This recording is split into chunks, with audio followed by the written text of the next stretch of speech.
આપ સર્વોને હેતપૂર્વક જય શ્રી સ્વામિનારાયણ। આજની સત્સંગ કથા વાર્તા નિજ મંદિર સાવરકુંડલા। પવિત્ર ચૈત્ર માસ વિશેષ। આજની સત્સંગ કથા વાર્તામાં આપણે શ્રી ઉત્સવ વિશેષ કથા સાંભળશું। ભાલા હરિભક્તો, આમ તો આપણે અત્યારે શ્રીમદ સત્સંગી જીવનની કથા વાર્તા સાંભળીએ છીએ, પરંતુ હવે પવિત્ર ચૈત્ર માસનો પ્રારંભ થતો હોય તે નિમિત્તે આપણે ઉત્સવ કથા વિશેષ અંતર્ગત વિવિધ ઉત્સવોની કથા તેમજ ચૈત્રી નવરાત્રિનો પ્રારંભ થતો હોવાથી માતાજીના નવલા નોરતાની કથા વાર્તા તેમજ વ્રત વિધિ વિધાન વિશે શ્રવણ કરીશું। અને ત્યારબાદ આપણી જે રેગ્યુલર કથા ચાલુ છે તે આપણે આગળ સાંભળશું। તો તેમાં પ્રથમ ગુડી પડવાથી શરૂઆત કરીએ છીએ। પવિત્ર ચૈત્ર માસ વિશેષ। આજની સત્સંગ કથા વાર્તામાં આપણે શ્રી ગુડી પડવાની કથા સાંભળશું। ગુડી પડવો એટલે સૃષ્ટિનો જન્મદિવસ। ચૈત્ર સુદ એકમ એટલે ગુડી પડવો।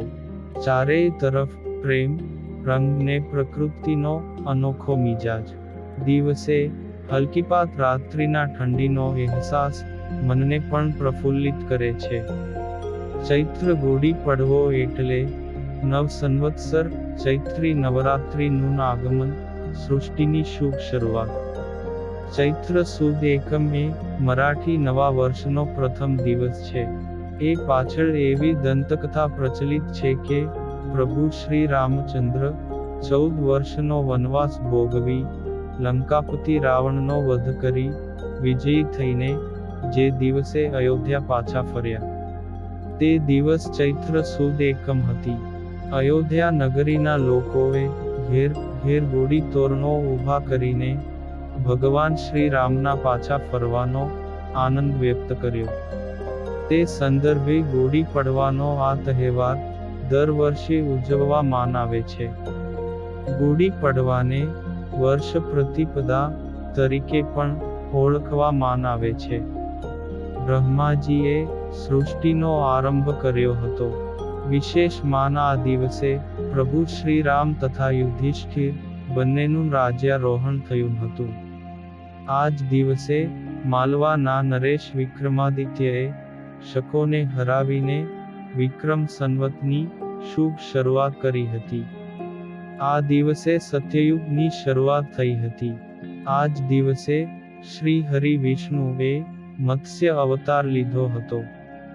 આ દિવસથી રાતની સરખામણીમાં દિવસ મોટો થવા લાગે છે। ગુડીનો અર્થ વિજય ધજા થાય છે। કહેવાય છે કે શાલિવાહન નામના કુંભાર પુત્રએ માટીની સેના બનાવીને તેમાં પ્રાણ પૂરીને શત્રુઓને સામે વિજય મેળવ્યો હતો। આ વિજયના પ્રતીક રૂપે આ જ દિવસથી શાલિવાહન શકનો આરંભ પણ થયો। યુગ અને આદિની સંધિથી યુગાદિ શબ્દ પણ આ દિવસને કહેવાય છે। કર્ણાટક અને આંધ્ર પ્રદેશમાં આ પર્વ યુગાદિ કહેવાય છે। મહારાષ્ટ્રમાં આ પર્વ ગુડી પડવો કહેવાય છે। કર્ણાટક, આંધ્ર પ્રદેશ અને મહારાષ્ટ્રમાં દરેક ઘરને આંબાના પાંદના તોરણ બંધાય છે। વિજયના પ્રતીક રૂપે આંગણામાં વાંસ ઉપર લોટો તથા વિજય પતાકા લગાવાય છે। આ જ દિવસે મહાન ગણિતજ્ઞ ભાસ્કરાચાર્યએ સૂર્યોદય અને સૂર્યાસ્ત ઉપરથી હિન્દુ કાળ ગણના પ્રમાણે પંચાંગની રચના કરી હતી। ગુડી પડવાના દિવસે સામાન્ય રીતે હિન્દુઓ કોઈ પણ નવી બાબતનો પ્રારંભ કરવા માટે શુભ દિવસ જ પસંદ કરે છે।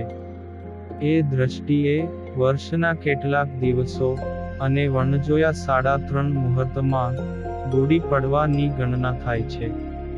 આ જ દિવસે પ્રભુ શ્રી રામે વાલીનો વધ કરીને દક્ષિણની પ્રજાને મુક્તિ અપાવી હતી અને તેથી જ વિજય પતાકા લગાવાય છે। ગુડી એટલે ધજા। ગુડી ઊભી કરતાં પહેલા લાકડીને તેલ લગાવી તેને ચોખ્ખા પાણીથી ધોઈ લેવામાં આવે છે. તેને હળદર, કંકુ વગેરે ચડાવવામાં આવે છે. ગોળી માટે પિત્તળનો કે ચાંદીનો લોટો, કડવા લીમડાની ડાળી, હાયડા, નાનું કાપડ, સાડ, ફૂલનો હાર વગેરે સામગ્રી લેવામાં આવે છે. લાકડીના છેડે નાના રંગીન કપડાને ફીટ બાંધીને તેના પર લોટો ઊંધો મૂકવામાં આવે છે. આ ઊંધા લગાવેલા લોટામાં કડવા લીમડાની ડાળી લગાવીને હાયડાનો હાર પહેરાવવામાં આવે છે. અને લાકડી પર જે રીતે સાડી પહેરાય તે રીતે લાકડીને પણ સાડી પહેરાવાય છે. અને ઘરના આગળના ભાગમાં રસ્તા પરથી પણ સરળતાથી જોઈ શકાય તે રીતે ગોળીને બાંધવામાં આવે છે. આ ગોળીને શ્રીરામના સ્વાગત માટે શુભ ધ્વજાના પ્રતીકરૂપ ગણવામાં આવે છે. ગોળી ઊભી કર્યા પછી તેના પર હળદર, કંકુ વગેરે ચડાવવામાં આવે છે. આ દિવસની શરૂઆત કડવા લીમડાના પાન ખાવાથી કરવાની પ્રથા છે. કડવા લીમડાને આ અરસામાં નવા પાન ફૂટેલા હોય છે.